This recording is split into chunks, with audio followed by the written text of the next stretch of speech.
नमस्कार सभी जनता, good morning, good afternoon, good night. जब भी आप वीडियो देख रहे हैं तो आज की वीडियो लेक्चर में अपन वैदिक संस्कृति पढ़ेंगे। ये लेक्चर नंबर 3 है और 2 वीडियो उससे पहले अपलोड हो चुके हैं। अगर वो वीडियो आपने नहीं देखे हैं तो उसका लिंक आपको नीचे डिस्क्रिप्शन बॉक्स में मिलेगा, वहाँ से जाकर के विजिट कर सकते हैं या प्ले लिस्ट में जाकर के क्रम से सारे वीडियो देख सकते हैं। ठीक है, तो स्टार्ट करते हैं।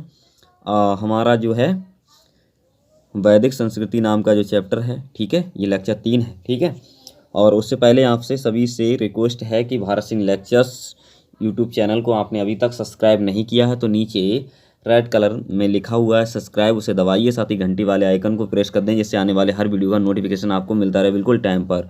तो देखने वाले हैं वैदिक सभ्यता को आर्य सभ्यता के नाम से जाना जाता है, यानी कि जो वैदिक सभ्यता है उसे हम किसके नाम से जानते हैं? आर्य सभ्यता के नाम से। ठीक है, आर्यों का मूल निवास स्थान अल्फांस पर्वत के पूर्वी भाग में, जिसे यूरेशिया कहा जाता है। ठीक है, उसके बाद है हमारा जो वैदिक युग को 2 भागों में बांटा गया है। जो वैदिक युग है उससे कितने भागों में बांटा गया? 2 भागों में। ठीक है, तो हमारा जो पहला है ऋण वैदिक। ठीक है, फर्स्ट कौन सा है? ऋण वैदिक। तो ऋण वैदिक के बारे में पढ़ना है। ऋण वैदिक जो है 1500 से 1000 ईसा पूर्व माना गया है। इसका जो समय सीमा है, इसका काल है 1500 से 1000 ईसा पूर्व। ठीक है, और ऋण वैदिक आर्य कई छोटे छोटे कबीलों में बटे होते थे। ठीक है, और कबीलों को क्या कहा जाता था? जन कहा जाता। कबीलों को जन कहा गया था।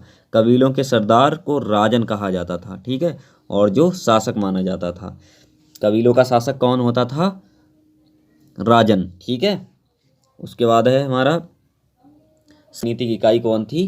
कुल या परिवार थी, और कई कुल मिलकर के ग्राम बनते थे जिनका प्रधान ग्रामीण होता था। ठीक है, और कई ग्राम मिलकर के विश्व होता था, और जिसका प्रधान कौन हो? तो विश्वपति। ठीक है, विश्वपति।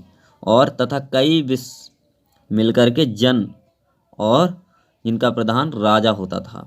जन का प्रधान कौन हो? तो राजा होता। ठीक है, ऋण वैदिक काल की सर्वाधिक महत्वपूर्ण नदी सिंधु नदी, ये बहुत ज़्यादा महत्वपूर्ण है। ऋण वैदिक काल की सर्वाधिक महत्वपूर्ण नदी सिंधु है, और पवित्र नदी सरस्वती है। सबसे ज़्यादा पवित्र नदी सरस्वती नदी है, तो अच्छे से इसे याद रखिएगा। उसके बाद है इस काल के लोगों के लिए लोहे का ज्ञान बिल्कुल भी नहीं था। ठीक है, इस काल के लोगों के लिए लोहा का ज्ञान बिल्कुल भी नहीं था। ठीक है, तो उन्हें लोहे का ज्ञान बिल्कुल नहीं था, और कृषि की बजाय किस पर निर्भर थे? कृषि की बजाय मुख्यतः पशुपालन पर निर्भर थे। इस काल में सर्वाधिक महत्वपूर्ण देवता कौन थे? इंद्र थे, और अर्थात पुरंदर, पुरंदार नहीं है, पुरंदर है। ठीक है, भाई मिस्टेक हो गया ये, जिनका ऋग्वेद में 250 सूक्तों में वर्ण है, यानी कि 250 बार देखने को मिलता है हमें सूक्तों में ऋग्वेद में। ठीक है, इंद्र के बारे में किसके बारे में, कौन से वेद में बताया गया है? ऋग्वेद में। ठीक है, भारत में आर्यों के आगमन की जानकारी भी हमें कहाँ से मिलती है? ऋग्वेद से मिलती है। ऋग्वेद में आगमन का उल्लेख 200 बार है। कितने बार है? 200।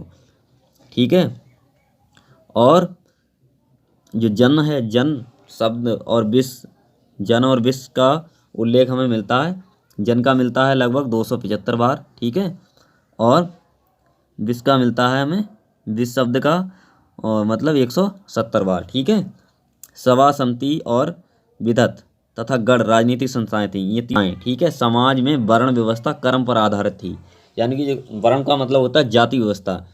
जाति व्यवस्था किस पर आधारित थी? कर्म पर आधारित थी। ठीक है, उसके बाद है हमारा ऋग्वेद के 10वें मंडल के पुरुष सूक्त में 4 वर्णों, यानी कि 4 वर्ण, यानी 4 जाति, वर्णों का मतलब होता है जाति व्यवस्था से संबंधित, ब्राह्मण और क्षत्रिय और वैश्य शूद्र का उल्लेख है, यानी कि 4 वर्णों का उल्लेख है। और जो प्रवाह था वो पितृसत्तात्मक था, यानी कि पिता के नाम से वंश चलता था। ठीक है, और उसके बाद है सोम आर्यों का मुख्य पेय था, यानी कि आर्य जो लोग पीने वाले पदार्थ था उनका सोम, और तथा जो खाद्य पदार्थ था, खाने वाला पदार्थ था यव या जौ, यव या जौ। ठीक है, तो इसे आप अच्छे से याद कर लीजिएगा। उसके बाद है समाज में स्त्रियों की स्थिति अच्छी थी। ठीक है, और समाज में विधवा, समाज के अंदर जो विधवा हैं और नियोग प्रथा है, पुनर्विवाह है का प्रचलन था, लेकिन पर्दा प्रथा जो है और बाल विवाह सती प्रथा प्रचलित नहीं थी, यानी कि जो पर्दा प्रथा थी वो भी नहीं थी उस समय, और ना बाल विवाह होता था, और सती प्रथा भी नहीं थी। ठीक है, उसके बाद है ऋण वैदिक आर्य जो थे वो प्रकृति की पूजा करते थे। किसकी पूजा करते थे? ऋग्वैदिक आर्य प्रकृति की पूजा करते थे। यहाँ से क्वेश्चन बन सकता है। ठीक है, उसके बाद है ऋग्वेद सबसे प्राचीन वेद है। सबसे प्राचीन वेद कौन सा है? यहाँ से भी क्वेश्चन बन सकता है, ऋग्वेद है। ठीक है, जिसमें गायत्री मंत्र का उल्लेख है। यहाँ से भी क्वेश्चन पूछा जा सकता है कि गायत्री मंत्र का उल्लेख कौन से वेद में मिलता है? तो ऋग्वेद में मिलता है। सूर्य से संबंधित देवी को संबोधित है, यानी कि जो गायत्री मंत्र है वो कौन सी देवी को संबोधित है करता है? सूर्य से संबंधित देवी को। इसमें 10 मंडल तथा 1028 सूक्त हैं। इसमें 10 मंडल और 1028 सूक्त मिलते हैं हमें देखने को। ठीक है, उसके बाद है वैदिक कालीन नदियाँ।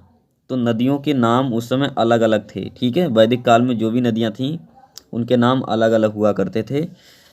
तो पढ़ते हैं, जो कुंभा नदी है उसे काबुल बोलते हैं। ठीक है, वित्तता को झेलम, और विप्सा जो विप्सा नदी है उसे व्यास, और पौरुषणी को रावी, और स्वावस्तु को स्वात, और सदानीरा के लिए गंडक के नाम से जाना जाता है। ठीक है, दूसरी हमारी सतलुड़ी को सतलुज है ना, और गोमती नदी को गोमाल के नाम से जाना जाता है। ठीक, उसके बाद देखते हैं हम उत्तर वैदिक काल। उत्तर वैदिक काल के बारे में जानते हैं। ठीक है, सेकंड इसी का भाग है उत्तर वैदिक काल। तो इस काल के जो लोग होते थे वो उनका मुख्य व्यवसाय क्या था? कृषि था, और लोहे का ज्ञान हो चुका था। ऋण वैदिक काल में लोहे का ज्ञान नहीं हुआ था, लेकिन उत्तर वैदिक काल में लोहे का ज्ञान हो चुका था। ठीक है, इस काल में राजनीतिक संगठन की मुख्य विशेषता बड़े राज्यों और जनपदों की स्थापना थी, यानी कि इस काल में बड़े बड़े राज्यों की स्थापना होने लगी, जनपदों की स्थापना होने लग गई थी। ठीक है, उसके बाद में देखते हैं आगे। इस काल में राजा का महत्व बढ़ा, यानी कि राजा था उसका महत्व बढ़ गया, और उसका पद वंशानुगत हो गया। वंशानुगत मतलब पीढ़ी दर, राजा का बेटा राजा होने लग गया था, तो वंशागत उसे बोलते हैं, यानी कि राजा का जो पद था वो वंशानुगत हो गया था। कौन से काल में की बात कर रहे हैं? उत्तर वैदिक काल में। परिवार कैसा हो गया था? पितृ सत्ता, और परिवार जो संयुक्त परिवार की प्रथा जो हुई मौजूद थी या विद्वान थी। ठीक है, समाज 4 वर्णों में बटा हुआ था। कौन कौन से 4? वही ब्राह्मण, क्षत्रिय और वैश्य, शूद्र। ठीक है, वर्ण व्यवस्था कर्म के बदले जाति पर आधारित थी, यानी कि जो भी जाति व्यवस्था थी वो किस पर आधारित थी? कर्म के बदले जाति पर। ठीक है, स्त्रियों की दशा अच्छी नहीं थी, हालांकि और ऋण वैदिक काल में तो स्त्रियों की जो दशा थी वो अच्छी थी, लेकिन उत्तर वैदिक काल में स्त्रियों की दशा अच्छी नहीं थी। उन्हें धन संबंधी तथा किसी अन्य प्रकार के राजनीतिक अधिकार प्राप्त नहीं थे। ठीक है, राजनीतिक अधिकार भी नहीं प्राप्त थे, और ना ही धन से संबंधित कोई भी अधिकार उनके पास था।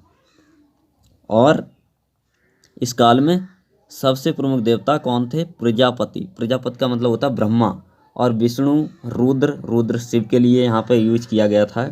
यानी कि ये 3 लोग सबसे प्रिय देवता होते हैं, प्रमुख देवता होते हैं। इस काल में सबसे प्रमुख देवता कौन है? प्रजापति यानी कि ब्रह्मा, और विष्णु, और रुद्र यानी कि रुद्र का मतलब है शिव है। ठीक है, तो आई होप आपको ये सारे टॉपिक क्लियर हो गए होंगे। अगर ये वीडियो आपको पसंद आया है तो लाइक करें और अपने दोस्तों के साथ शेयर कर दें, और इस चैनल पर फर्स्ट टाइम विजिट कर रहे हैं तो सब्सक्राइब कर दें भारत सिंह लेक्चर्स को, और ज़्यादा से ज़्यादा लोगों में शेयर करें। Thanks watching for video.